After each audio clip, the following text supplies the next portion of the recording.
Welcome and thank you for attending the Black History Matters series presented by the National Abolition Hall of Fame and Museum. My name is Victoria Basulto, and I am a current senior at Colgate University located in Hamilton, New York, as well as an intern for the National Abolition Hall of Fame and Museum. I will be facilitating the presentation of 28 videos that will be released throughout the month of February 2021 and that you can view on our YouTube channel or on our website. I will now lead you through some introductory statements. The National Abolition Hall of Fame and Museum is located in Peterborough, New York, in the building that you can see on the screen where the inaugural meeting of the New York State Anti-Slavery Society was held in 1835. NAHOF's mission is as follows. The National Abolition Hall of Fame and Museum honors anti-slavery abolitionists, their work to end slavery and the legacy of that struggle, and strives to complete the second and ongoing abolition, the moral conviction to end racism. NAHOF has worked in coordination with the Garrett Smith Estate National Historic Landmark, which is also located in Peterborough, New York, to create the Black History Matters series. The following statement is the purpose of Black History Matters. You can read along on your screen.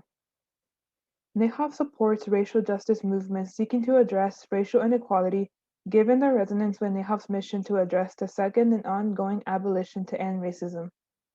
NAHOF believes a significant number of Americans do not understand the current racial justice protests due to their unfamiliarity with 4 centuries of Black American history because this history was either excluded or taught inadequately in schools. NAHOF knows that education is a powerful step towards ending racism, and that understanding the history of the enslavement and dehumanization of Black Americans provides critical context for the ongoing racial justice movements and the persistence of racism in America. Given NAHOF's commitment to strengthening knowledge of history as one route to confront racism, NAHOF will present Black History Matters, a series of crash courses covering some examples of neglected topics in Black American history throughout the month of February 2021. I'd like to now introduce our speaker for today, Erin Burke. Erin holds a Bachelor's of Arts in History and a Master's of Science in Museum Education from Colgate University and the University of Glasgow. She's now based in Glasgow, where she works at the Scottish Civic Trust as her Communications and Events Officer. She has a focus on inclusive communications and a passion for making Scotland's heritage more representative of and accessible to all. She is also responsible for the Civic Trust's recently released anti-racism policy. In addition to her work at the Scottish Civic Trust, Erin works alongside peers in 20+ heritage organizations to run a national campaign to increase the number and diversity of heritage volunteers in Scotland. I'd like to now invite Erin to begin a presentation on Black joy. Hello. So for today's Black History Matters video, I will be talking about the topic of Black joy. I'd first like to highlight that this video is indebted to various Black thinkers, researchers, and people who have written about and enacted Black joy in their lives, and that my intention is to platform their voices rather than to speak on behalf of them. So to this end, I've built my talk around quotes from Black people, so hoping to inject their voices into the talk, and included a full list of citations on the final slide of the presentation. So I would highly recommend that everyone check out those articles and books to learn more. Okay. So this presentation will have a slightly different tone than previous Black History Matters videos, many of which documented the violences that white people have committed against Black people in America. So while teaching about the history of white people exploiting and dehumanizing Black people in America is critical to understanding and dismantling the ongoing and violent legacies, a sole focus on Black pain can further traumatize and harm Black people. Delia Douglas, a scholar and sociologist who studies the impact of slavery, imperialism, and colonialism on social relationships, has explained that, quote, the hypervisibility of Black pain and anti-Black terror undermines Black people's existence because it contains Black people. It becomes the only way that Black people can be seen, end quote.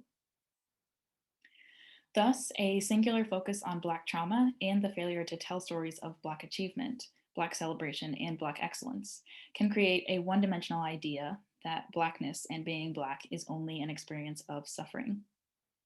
So to reiterate Douglas's point, this singular narrative works to eliminate the agency and voices of Black people by defining Blackness as only the white supremacist violence enacted upon them and at their expense.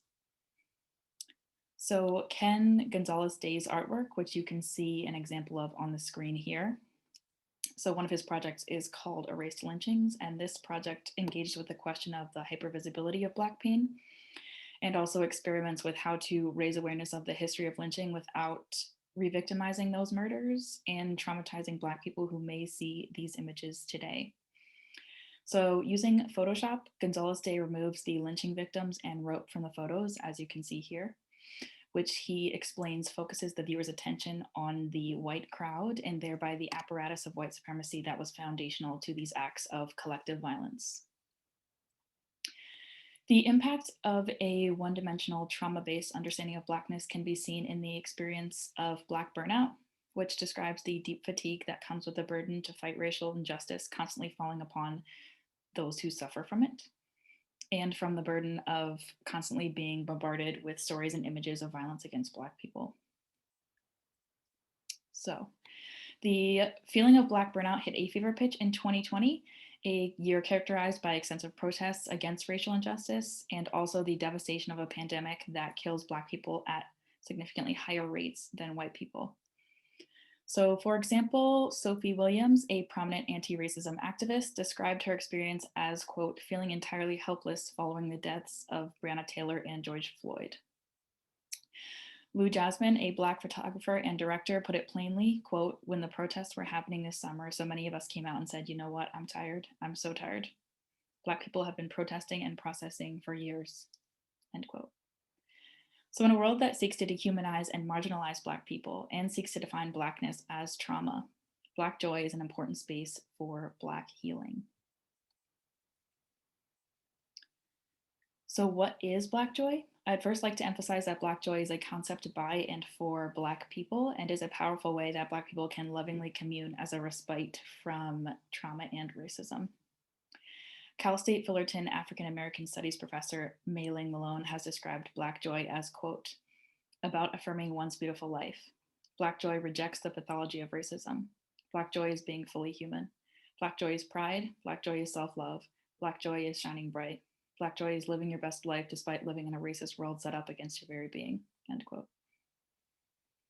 Similarly, Audre Lorde has powerfully written that Black people's self-care is a radical act of resistance against a world that seeks to dehumanize and marginalize them. In the epilogue of A Burst of Light, she writes, quote, caring for myself is not self-indulgence, it is self-preservation, and that is an act of political warfare. Because racist oppression seeks to keep Black people down, exhausted, distracted, and having to ever justify their own humanity and defend themselves against subjugation, reclaiming and reveling in the beauty and joy of Blackness resists white supremacy and provides a way for Black people to cope with the burdens of racism and heal with each other. This, however, is not to say that a focus on Black joy romanticizes Black oppression. Cleaver Cruz, founder of the Black Joy Project, explains that, quote, centering on Black joy is not about dismissing or creating an alternative Black narrative that ignores the realities of our collective pain. Rather, it is about holding the pain and injustice we experience as Black folks around the world in tension with the joy we experience in the pain's midst. Black joy is healing, resistance, and regeneration. The two, joy and pain, are not mutually exclusive, and often we need the former to get through the latter, end quote. So what does Black joy look like in the world, or what are some examples of Black joy? The Black joy movement has gained visibility in recent years due to the rise of social media and the curation of Black online spaces, which I'll give examples of in just a bit, but scholars emphasize that the concept of Black joy has been around for much longer. So as long as there has been racist oppression, there has also been resistance and Black joy.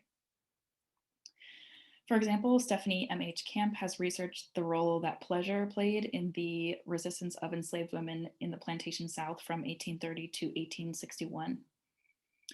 It was common for enslaved people to slip away from the plantation to isolated places like cabins in the woods to host secret gatherings with dancing, music, alcohol, and courting.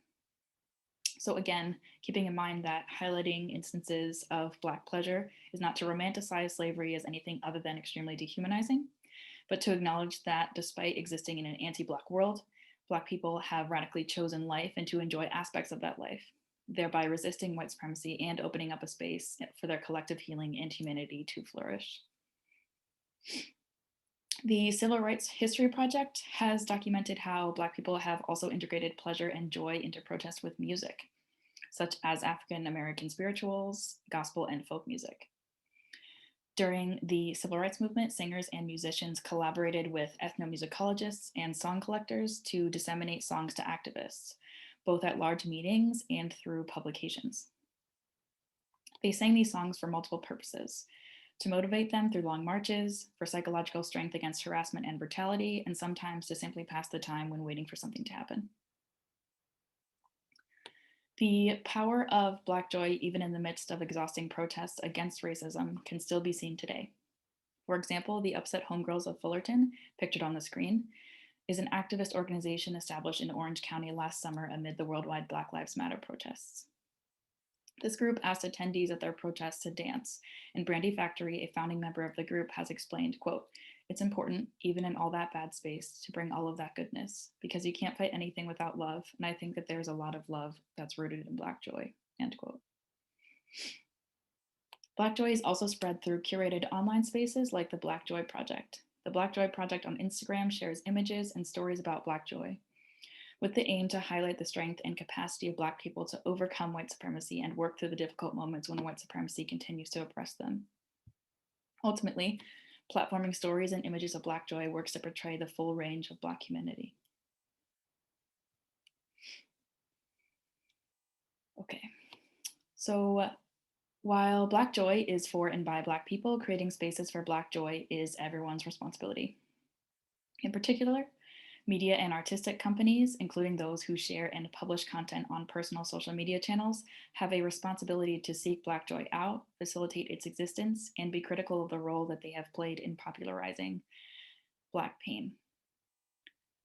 However, while creating and platforming images and stories of Black joy is an important part of changing racist ideologies of Blackness as trauma and of Black people as less than human, this act forms just one part of the necessary anti-racist work needed to end racism. Black joy should be a means to get to a future where Black joy need not be defined as resistance.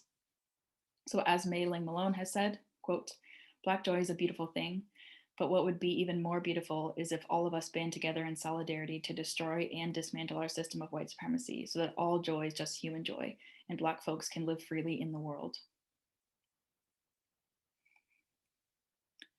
So if you are interested in learning more about how to be anti-racist and work to combat racism, tomorrow's Black History Matters program will be a crash course that covers how to talk to other people about privilege and racism and includes some actions you can take to support people of color. And then finally on the screen here is a list of the sources I've used to write this talk and also further reading as well for people who are interested in learning more about Black joy.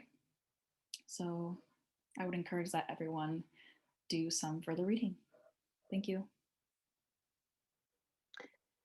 I'd like to thank Erin for that educational presentation. If you're interested in learning more about this topic, Erin has provided a reference list of sources with websites that you can explore to learn more.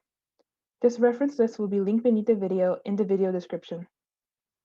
I will also invite you to fill out a quick survey linked beneath that same video description, which will help us gather feedback about this specific topic. The survey will take you no more than 5 minutes to fill out and will provide us with valuable information that will help us in the formation of future presentations like this one. Should you have any questions regarding the presentation itself, Erin has made her email available so that you may contact her with any questions that you may have. Additionally, please do contact NAHOF with any questions or if you're interested in learning more about the organization and its work. NAHOF's contact information is available on the screen. Once again, I'd like to thank Erin for providing a program for Black History Matters. I'd also like to thank you, the audience, for joining us on this educational journey. Please remember, we will be releasing a new presentation each day of this February 2021, and we hope we'll see you at our next presentation. Thank you.